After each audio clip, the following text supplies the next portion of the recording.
Hero to some, hated by others. It's called doing your job.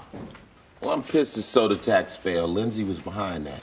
Taxes already go to soda, a $4 billion subsidy for the corn syrup industry. Every year, that's why soda's so cheap. Tax on sugar water will help pay for the cost of diabetes and heart disease. Okay, sugar water isn't the only cause for obesity. At least Lindsay was helping the little guy. The little guy brought to you by Cola Now, refreshing. Come on, money put to good use is good.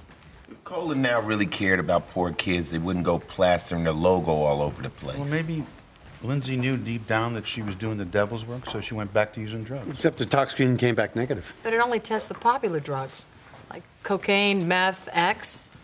PCP isn't on the standard screen anymore.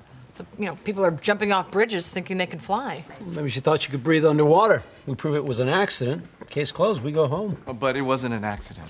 What? Lindsay Elding was poisoned. By who, the Smurfs? Warner found mushrooms in Lindsay's guts, ran the DNA, and ID'd 4 species from South America. That's not something you get at your local grocer. I hope not. These contain high doses of muscarine, a toxin which makes you hot, sweaty, and sexually aroused. I'm hot. I'm wet. Explains why Lindsay took her clothes off. She threw herself at a jerk like Whit Worley.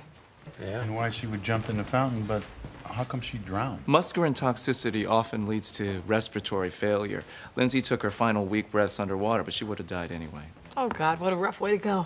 It's okay, Liv. So, somebody slipped Lindsay a deadly cocktail of shrooms. When?